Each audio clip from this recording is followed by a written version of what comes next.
fine? Yes. Awesome, great. First off, I'd like to start by thanking everyone for coming. I know this might not be as exciting as Drew Brees breaking records last Monday, but it's still, your presence is much appreciated.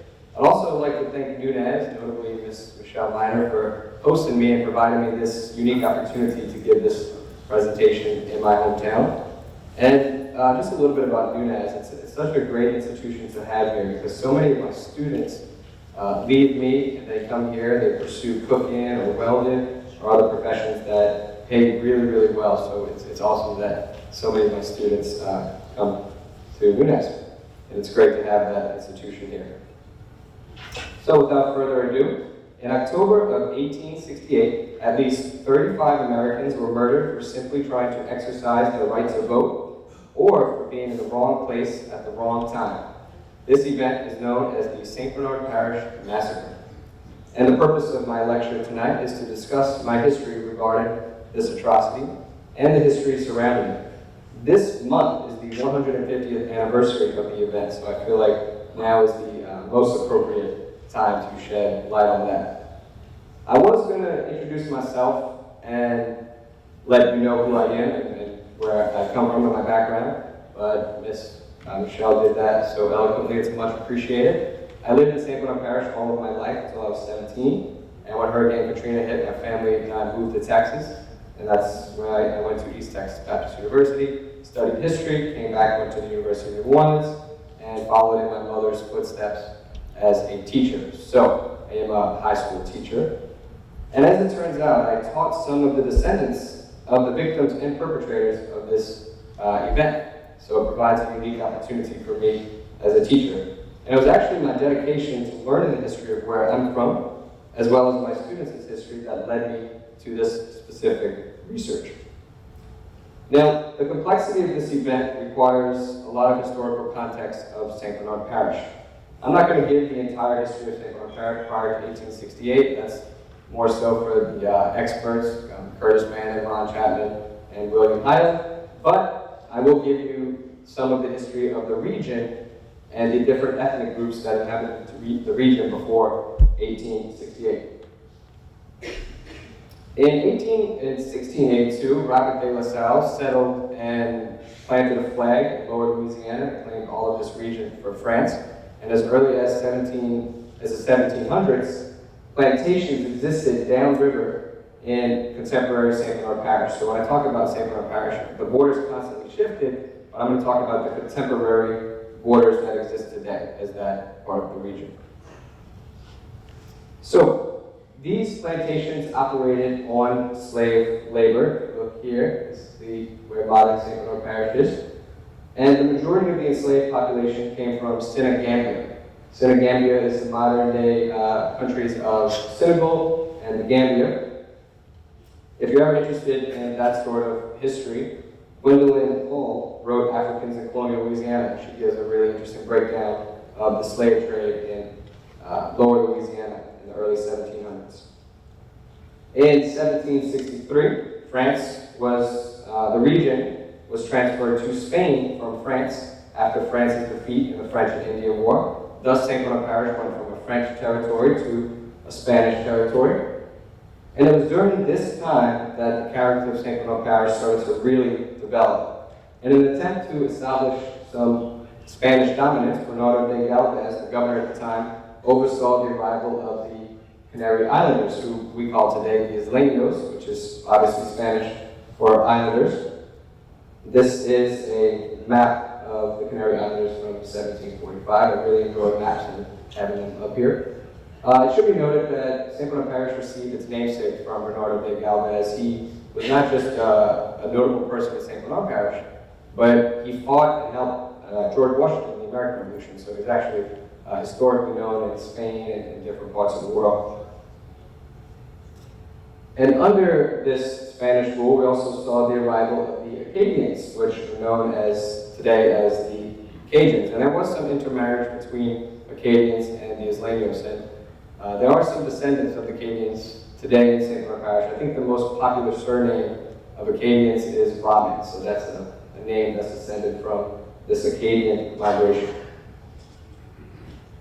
In 1800, the entire Louisiana territory was transferred back to France under Napoleon because Napoleon wanted to build an empire in the Americas, and a weakened Spanish empire was in no position to contest New Orleans. That was short-lived because Napoleon lost Haiti, which was his most profitable colony, due to a successful slave revolution there, and he also wanted funds to fight his imperial wars in Europe. Simultaneously, Thomas Jefferson wanted New Orleans so he can control the Mississippi River trade, but he got a lot more than what he bargained for because Napoleon sold him the entire Louisiana territory for $15 million, roughly 3 cents an acre, which is still to this day the largest real estate transaction in history. Thus, St. Bernard Parish fell under United States rule. Shortly after, we saw the Battle of New Orleans, and I don't need to go into too much detail about that. Ron Chapman wrote a book about it called But for a Piece of Wood, and it's a fantastic work. It's interesting giving this lecture here because I feel like I've given it another place and there was nobody, that's many people from St. Bernard Parish, so I don't have to go too much into the Battle of New Orleans. But one interesting thing that I'd like to point out was a lot of the enslaved persons in St. Bernard Parish flocked to the British in hopes of emancipation, and the British documented their stories and their conditions, so it gives an inside look inside look of slavery in 1815. As you know, Andrew Jackson and his diverse army humiliated the British, and the British invasion failed. So, as St. Bernard Parish entered the United States phase, or the region of St. Bernard Parish entered the U.S. phase, it was one of the most diverse places in the young United States. There were Anglo-Americans coming in, French Creoles, people from France, black slaves, free people, Filipinos. St. Bernard Parish had the first Filipino settlement in the United States, Antebellum, which is worthy of a book in and of itself. Haitians who left after the Haitian Revolution to settle in St. Bernard Parish. Acadians, Isleños, and Spaniards, and they all lived in very close proximity. Historian Gilbert C. Vinn, who wrote in his book, The Canary Islanders of Louisiana, he shed some unique light on that history. Quote, when the Canary Islanders first arrived, they did not suffer from racial prejudice, and they appeared to have gotten along well with slaves and freedmen. Now, that conclusion wasn't based on speculation, as Dr. Dier actually analyzed the wills of some of these Isleños, which left property to free people and slaves, so I found that extremely fascinating. Unfortunately, there were decades of Anglo-American ideological intrusion, and then frequent run-ins with Maroons, or runaway slaves, competing for resources, and that did foster some racial tension at the time. During Antebellum, the parish went from a society with slaves to a slave-dependent society to meet the increasing need of sugarcane. So we produced sugarcane here, and these increasing demands led to a spike in slavery. In 1860, at the height of slavery in the United States, the enslaved population stood at 2,240, which was roughly 54.9% of the population. So they were actually the majority in St. Bernard Parish. And the conditions were exceptionally brutal because they were trying to meet that demand. I'm going to quote a lady named Cecil George, who was enslaved in St. Bernard Parish, and she gave her testimony about the conditions later in the 1920s. She said, quote, down here they strip you down naked, and 2 men hold you down and whip you till the blood come. Her testimony has gained a lot of notoriety. There's actually a bust at the whipping plantation of Cecil George. So she's known, her testimony is out there. Louisiana joined the Confederacy after Abraham Lincoln was elected on the Republican ticket, which was the ticket of a party that had only recently been founded to stop the spread of slavery. So St. Bernard Parish, along with New Orleans, the largest industrial city, fell to the Union in 1862. This is a painting of the Union gunboats coming up the Mississippi River. And many slaves abandoned their plantations as the Union came up and parked their boats. One planter in St. Bernard Parish referred to it as a, quote, perfect stampede. As an example, over 150 slaves abandoned the Milledon plantation in Violet after the Union boats went up the Mississippi River. Benjamin Butler was in control of the area of New Orleans, St. Bernard Parish, and most of Louisiana. and he was an incredibly controversial general. In fact, he definitely he lost his job because of a lot of things that he did that Lincoln didn't agree with. Nonetheless, he helped pass legislation that ensured free people, so I call the formerly enslaved free people now because they were emancipated. He ensured that they were going to get paid $10 a month for their labor and $7 a month if the planter provided food and shelter. And this is a photo or a drawing from Harper's Weekly of people leaving St. Bernard Parish and going to Union boats for protection. The social, political, and economic structure of St. Bernard Parish was completely altered after the Union ships made their way up. Many poor whites faced extreme impoverishment, and free people were often scapegoated for these conditions. Democratic-run newspapers were rife with racialized propaganda. And it was during Reconstruction that the massacre really starts to take shape. St. Bernard Parish was under federal occupation during Reconstruction, which is the time period after the Civil War. And it was during that time that freedmen gained the right to vote. So black men gained suffrage, not women, but black men gained suffrage, and if you remember earlier, they were the majority of the population. So new suffrage meant new politics. The majority of St. Bernard Parish voted for the Louisiana Constitution of 1868, which was Republican written and arguably one of the most progressive constitutions in the South at the time. They even had provisions to do away with slavery.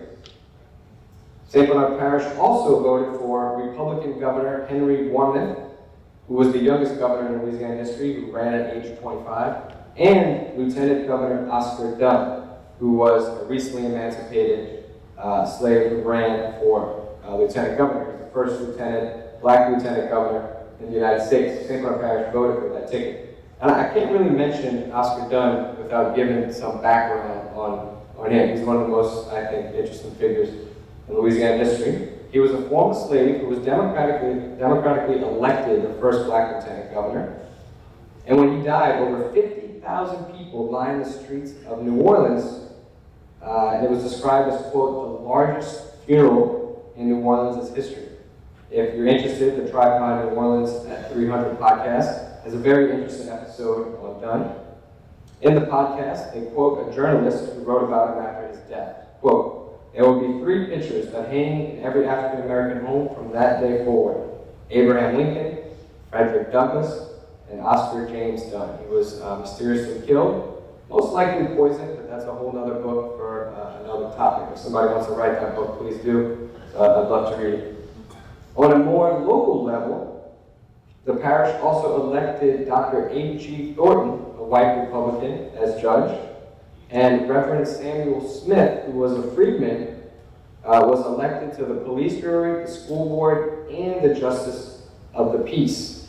And I'm going to talk more about Reverend Samuel Smith and his family later on. So St. Bernard Parish was becoming a Republican stronghold, and it looked like the pattern would continue in the next presidential election of 1868. The presidential election of 1868 was between 2 dynamic characters, the Union General Ulysses S. Grant, who ran as the Republican ticket, and Horatio Seymour, who was the governor of New York, who ran on the Democratic ticket. Seymour labeled himself as, quote, the white man's candidate, and he promised to end federal Reconstruction, federal occupation of the South, and return the South to, quote, home rule. According to Eric Fonner, the author of Reconstruction, America's Unfinished Revolution, he wrote a 700-page volume on Reconstruction. He claims that home rule was simply a euphemism for a return to, quote, white supremacy, because it was designed to reverse a lot of the gains that was made by free people. So Democrats had a lot to gain with a Seymour victory, but that Seymour victory would not be possible with black suffrage existent in the South. So it was the controversy over this election and the desire to silence the black vote that gave rise to the political and racial violence in contemporary St. Bernard Parish. Both political parties held rallies to garner support. One Democratic rally was headed to St. Bernard Catholic Church, pictured here, to get flags consecrated. However, it turned deadly as the procession encountered a black man, Eugene Locke. Now, as the procession was going, Locke did something unique. He didn't move from the street, which is something that people of color usually did when Democrats marched in procession. They usually got out of the way. Instead, he stayed firm and didn't move. The following is an excerpt from my book regarding this encounter. I'm going to read it really fast for you. After stopping at the church, the procession was returning to the courthouse when they saw Eugene Locke, a freedman, on the road. Members of the procession yelled for Locke to pull off his hat and hooray for Seymour and Blair. Locke refused and stood firm as they threatened him. One man grabbed a hold of Locke to intimidate him into cheering for Seymour. Locke remained steadfast. His refusal to cheer stimulated the indignation of the procession. Suddenly, one man lunged at Locke with a knife and another shot at him. In retaliation, Locke drew his revolver and fired at his assailants, hitting one man in the shoulder. Shots were fired, and Locke desperately tried to escape by climbing a picket fence. A man on horseback and armed with a shotgun easily closed in on Locke and delivered a fatal shot to the head. Another member of the procession pierced a lifeless Locke with a knife 3 times to ascertain his death. So the idea of a former slave who was armed with a pistol refusing to flee from a Democratic procession and refusing to cheer as they wanted, while still being bold enough to shoot back, enraged this procession, and they went on a short killing spree at a nearby plantation. This was the early violence of the massacre. Freedman Spencer Jones was stabbed in the throat after the killers washed Locke's blood off their hands. Jane Ackes was beaten and survived. However, she would not survive her next attack a few days later. So here in the news, a man named Thomas Now, Thomas was a planter. He was actually from Ohio. And so he was considered to be a carpetbagger, which is a derogatory term that was given to Northerners who Democrats believed that they came down to reap the spoils of war. Sent Mike Curtis. Mike Curtis was a Union vet who often bragged about all of his battles that he fought. So sent Mike Curtis to Jackson Barracks to notify federal troops of the murder. However, he was murdered by the mob en route, so he never made it to Jackson Barracks to get that help. Now, as word spread throughout the parish, freed people gathered at Ong's plantation in defense.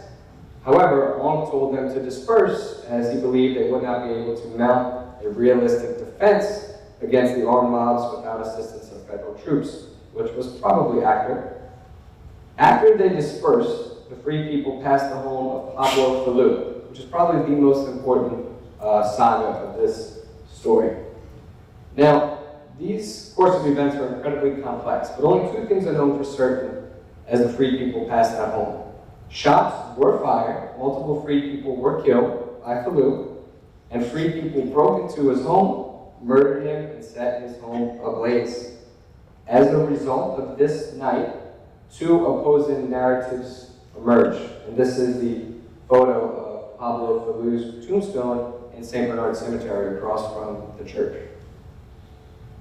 So the first narrative from Democratic newspapers was shocking. It claimed that Falou's wife was murdered and her kids. The Louisiana Democrat reported that Falou's wife and 3 children were burned alive, and this story made its way across the country.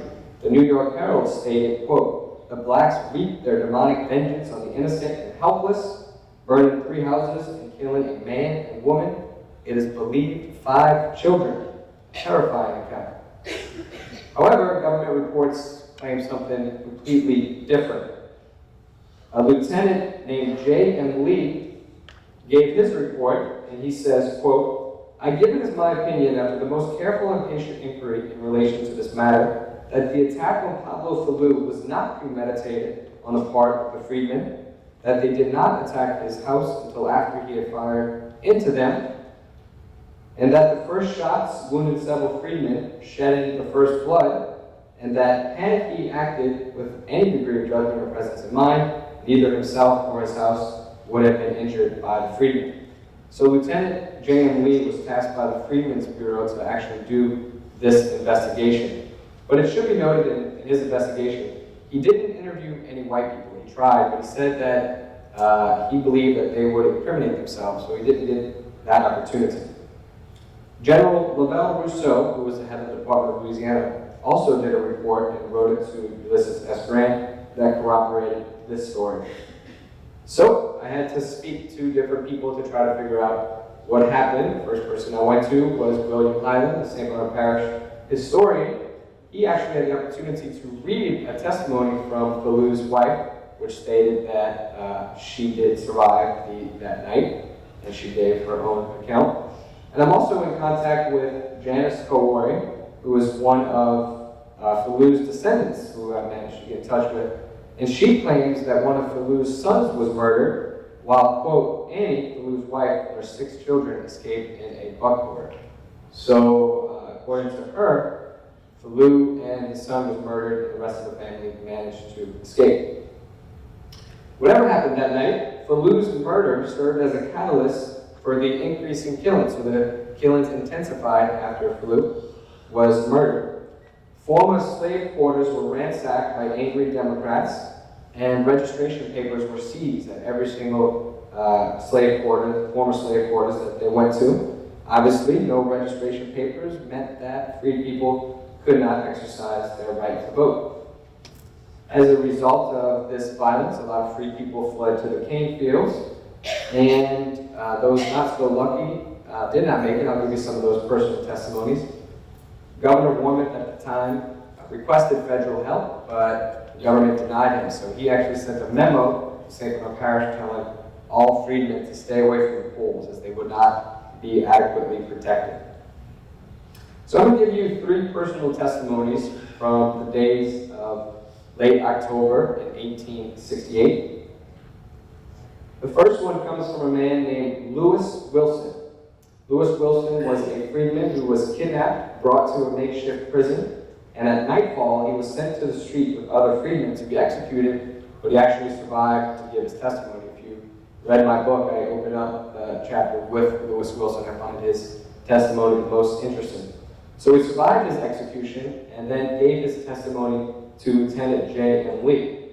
Quote, "I got into some weed and I laid down. That is the time someone came up and shot me in the shoulder, supposed to be Leon Pasco. When they went away, I crawled a little further. I stayed 3 days in the woods. I got strength a little, and I came home. That's all I know. I am wounded in 6 places, on the shoulder, in my legs, and in 1 foot. This is such a cold place, I am afraid I will die here." So he was wanting to go to the hospital as well. This was in his request multiple times. Another free person, Eugene Joseph, survived a stabbing and a gunshot. He gave his testimony to Lieutenant J.M. Lee. Quote, "Then he, Yono, jumped on me and struck me in the face with his fist holding my collar, and he pulled out his knife and wanted to stab me. I ran from him, and he struck at me with his knife. I dodged, and the knife just struck in my shirt, right here where you see my shirt open, and they ran behind me on horseback, and then they shot me in the right breast. The ball is still in there." Now, I picked these 2 testimonies because I find them powerful for many reasons, but 2 that stick out the most for me. They still had bullets lodged in them from the atrocity, and more personally, I feel like they knew the people who tried to kill them by name. They could identify them, so it shows that they must have lived in close quarters. The next testimony details the murder of a man named Arnold, that's what he's named as in the documents, and Lieutenant Lee interviewed his wife, and Lieutenant Lee wrote what his wife, or paraphrased what Arnold's wife said. And this happened after the election. So the killings did continue after the presidential election of 1868. Quote, "His wife hid in the cane field, and she heard the men as they came up. Asked her husband if he had voted and what ticket he had voted. He said he had voted the Democratic ticket, and then they told him to go along with them, and they would see if it was so. After going a few steps, his wife heard him exclaim, 'Oh, Craig Massacre.'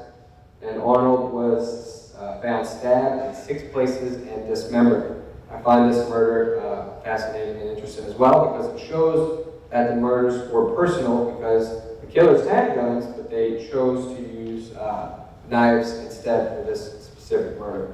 So I feel like they must have wanted some of the victims to really feel it. Now, how many people faced this fate? It's really hard to tell, but I'll give you a couple of statistics to try to get that idea. 35 free people or more were murdered, and the parish judge, Dr. Thornton, did his own report. He claimed the 35 number, but he says, I have no doubt there were many more, but these were all that were officially reported to me. A Metropolitan policeman reported 35 deaths as well. Philip Taylor did his own report and corroborated that number.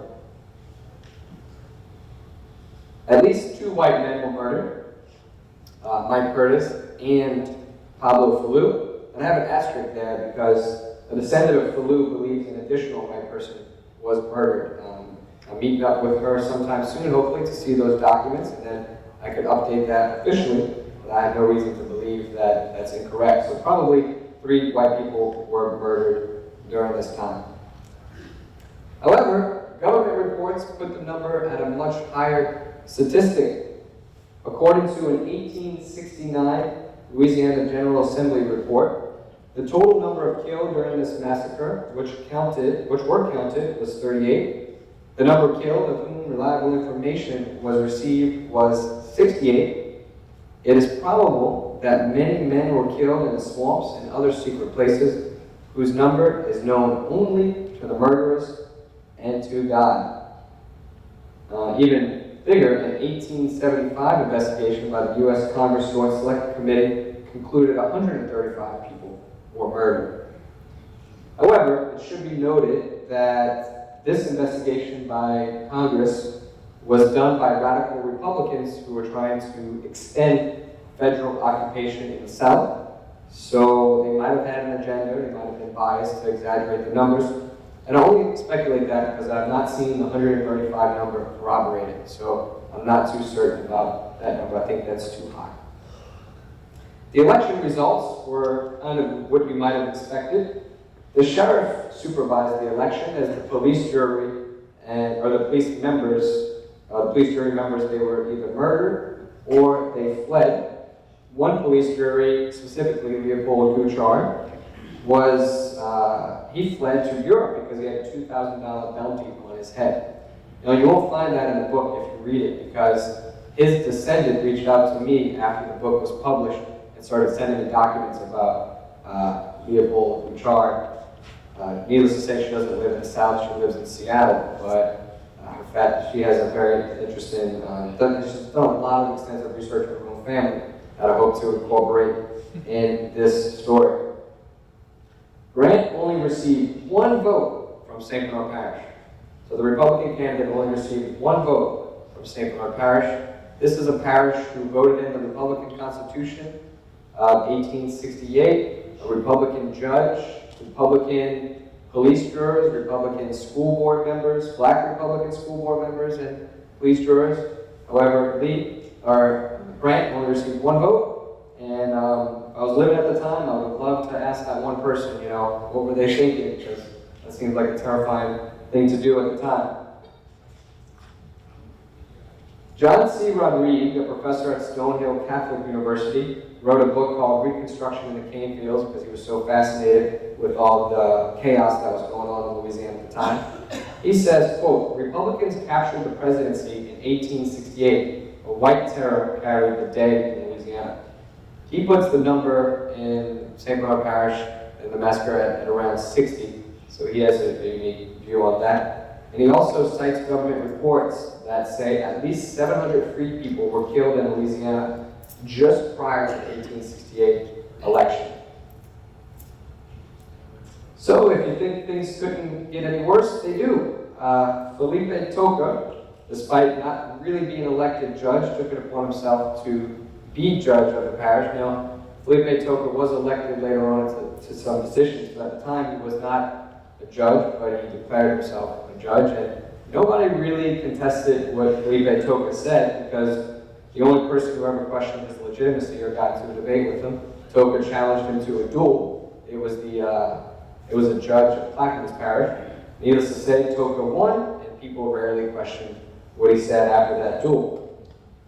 So the self-declared judge arrested an estimated 64 free people and charged them with the killing of Pablo Falú. And he only released individuals who can pay for their freedom, which was about $9. And if you remember earlier, the salary average a month was about $10. So they had to pay a month's salary in order to gain their freedom, which was a lot of money back then. And they were all transported to New Orleans as prisons because the prisons in St. Bernard Parish couldn't hold that many people at the time. They were released only after a writ of habeas corpus was sued on behalf of the free people. So they came back to St. Bernard Parish after a few months. However, they were re-arrested and had to go through the same process. So some of them stayed in prison for over a year before being re-released. There was no one who was arrested for the killing of the 35 plus free people.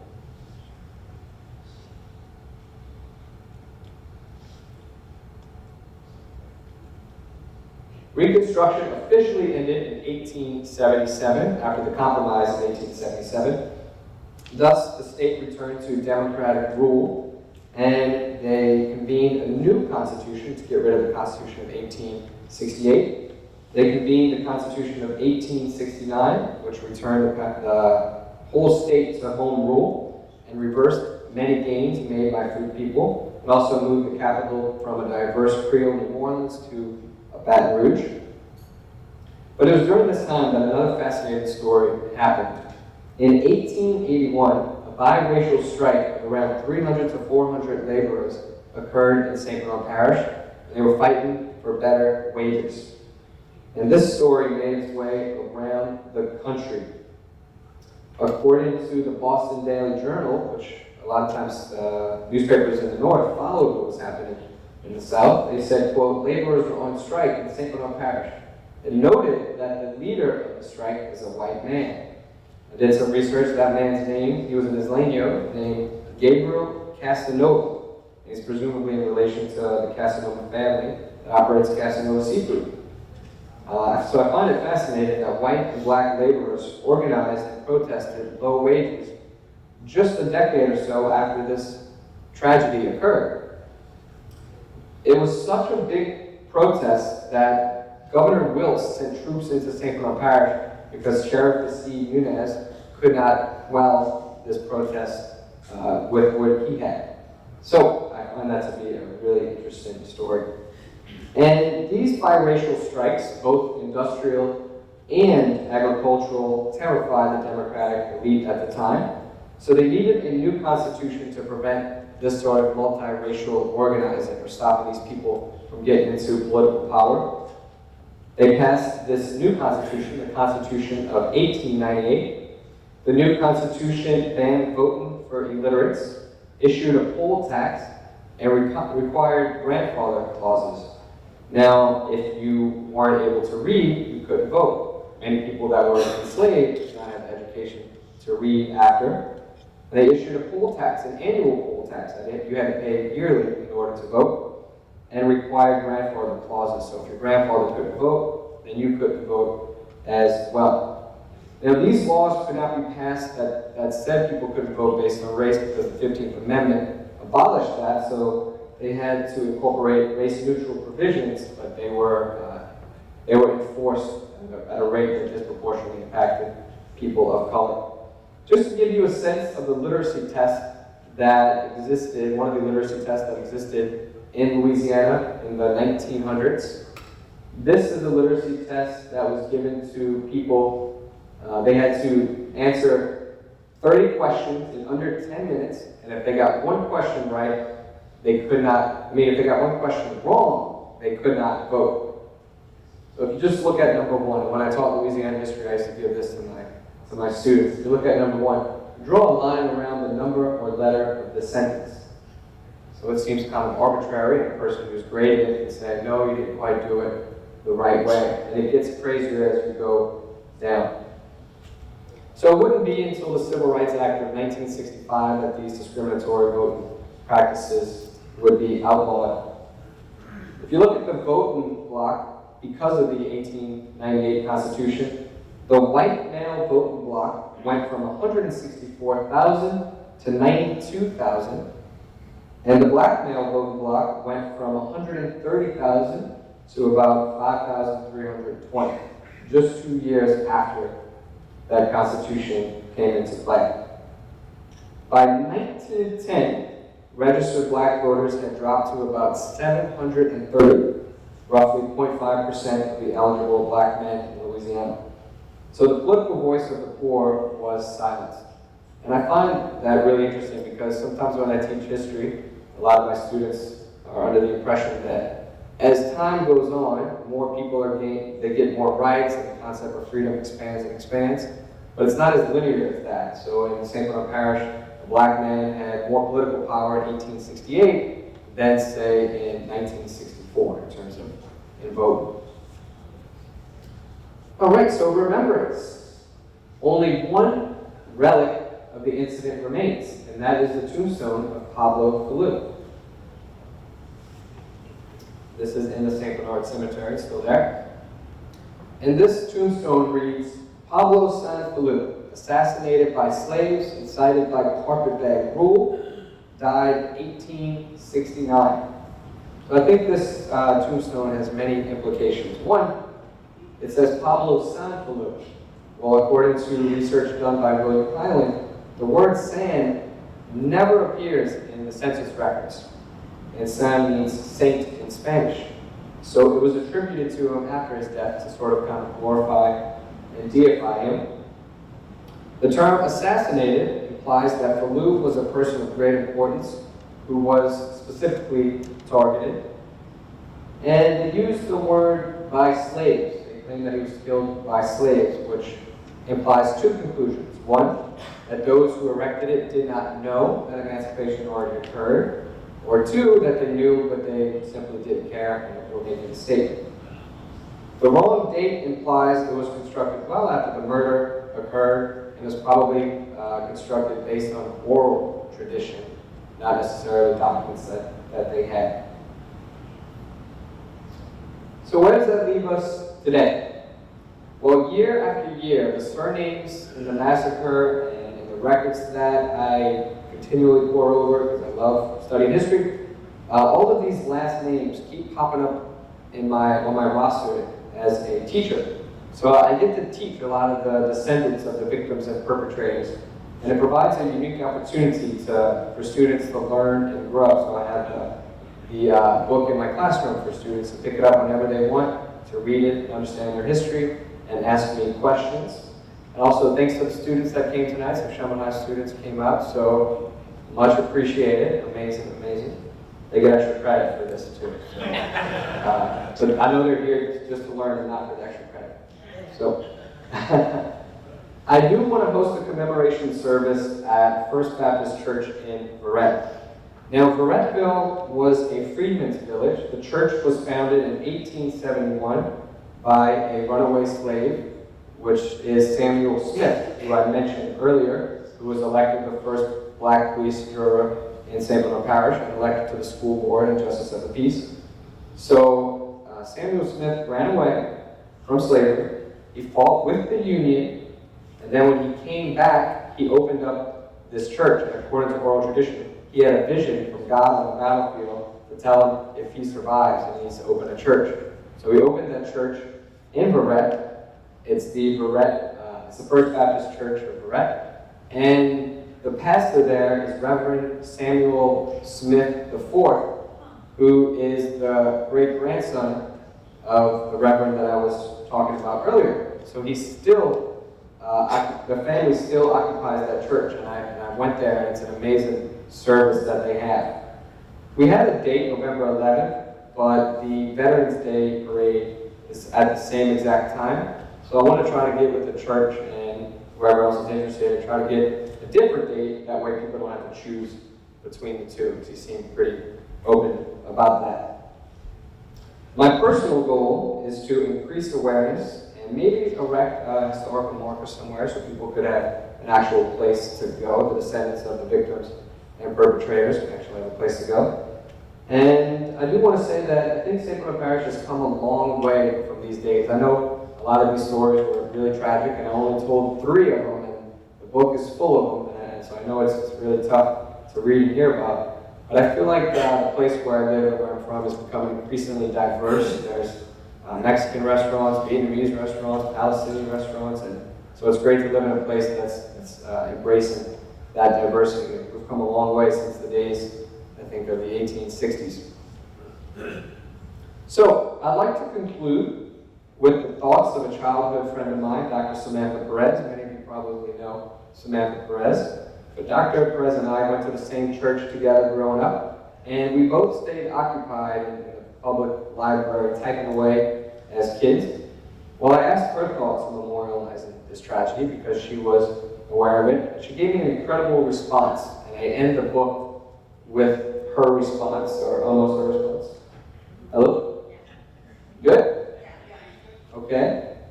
Good. So I'm going to end the lecture with her response. She says, quote, "The best way to honor history is to learn from it. We should not shy away from our history, even the parts that make us feel uncomfortable. In conversations, in public discourse, or in the classroom, especially the classroom. The next generation should always be aware of the specific problems their community has faced and overcome so they can be better prepared to confront contemporary concerns and positively overcome those too. A plaque or memorial are wonderful ways to honor the past and inform viewers of what has value to the people who erected it. But I think what recent debates concerning the removal of Civil War-era statues has suggested is that a statue is still an object, whatever extra-cultural meaning we attribute to it, that only really affects those who see the thing. It's the memory of the event that matters, and what we do with that memory, how we learn from the past, all of the past, that matters most. And I completely agree with Dr. Perez, especially when she talks about in the classroom, because as my students know, I never shy away from history, and I give them all the bloody gory details, and try to do the same in my writing, because I don't feel like history should ever be sugar-coated. It should be honest and open. So with that, thank you for joining me and learning about our local history. I left some time for questions, thoughts, comments, or concerns. Thank you. You may now raise your hand for a question.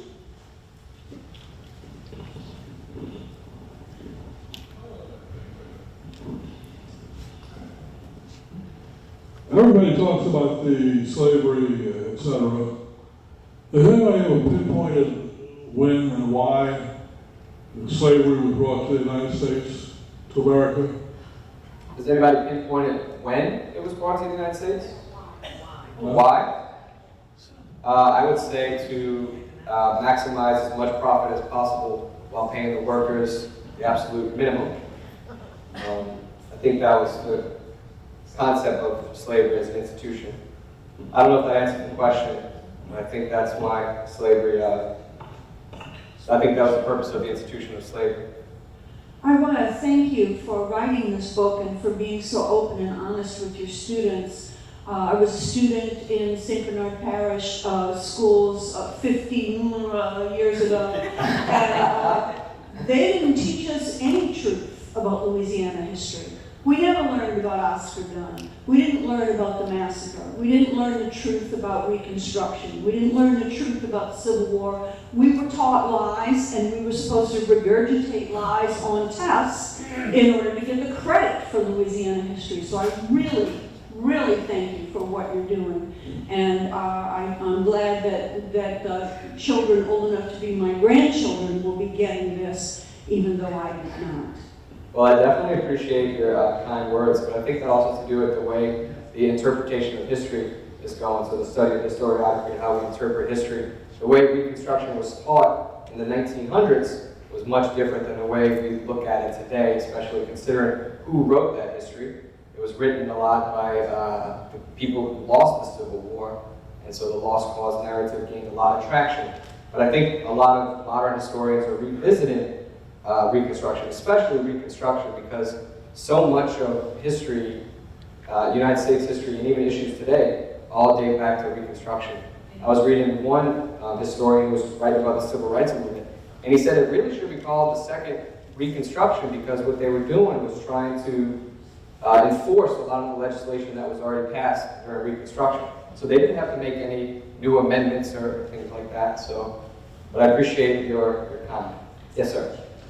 Yeah, you just gave the answer to my question, but I wanted to ask about the memory of this event from a local base. Was it something which had been totally forgotten? Was there a collective amnesia?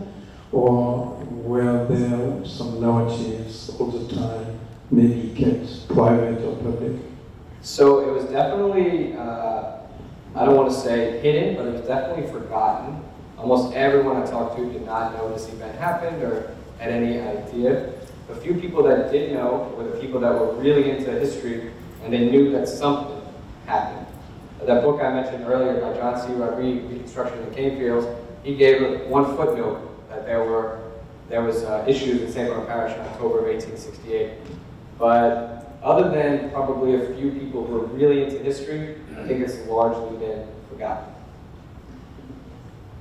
Actually, I don't have a question, I have a partial answer. All right. In regard to the first question, I have spent the last couple of years researching family history in the New Orleans area from the very beginning. And my Chauvin ancestors were involved as well as several other lines. But anyway, I cannot come up with the name of the man who printed a book with all of the early New Orleans censuses, as well as Mobile and as well as both forts in Biloxi. But in his book, as early as the 1720s, I want to say, he has a copy of the list of the plantation owners in New Orleans and the surrounding area, upriver and downriver, requesting permission from the King of France to purchase slaves and have them brought to New Orleans. And I believe, I'm not 100% sure, that it was because of the Dutch slave trade going on at the time in other locations, in what would be, the northeast part of the country. But these people petitioned to the King of France to be given permission to have slaves brought to New Orleans. And again, I'm fairly sure that time frame, just can't come up with the name of the source. That time frame definitely sounds correct because in the early 1700s, that map was for 1723 and they already had plantations lined along the Mississippi River, upriver, downriver, East Bank, West Bank. So Gwendolyn Mildo Hall in her book, Africans in Colonial Louisiana, she corroborates those dates as well and does a lot of history in that regard. So yeah. All right, we'll have one more question. This is suffrage, pre and post Civil War. The free men of color and the free women of color, pre-Civil War, did they get the same rights as suffrage after the Civil War? Were they included also? So you're asking were the free women of color included in suffrage? FMC and FWC, yeah. So women were not allowed to vote at all, no matter what race, until I think 1919 or 1920. But free men of color and free men, people who were formerly enslaved, yeah, they did have the same political right to vote when different legislation was passed. Is that okay? All right, ladies and gentlemen. If you're ever interested, here are my citations for this specific one, and the book has over 200, so feel free to pour through. Yeah, we can do that. Thank you so much. Very much. Yeah.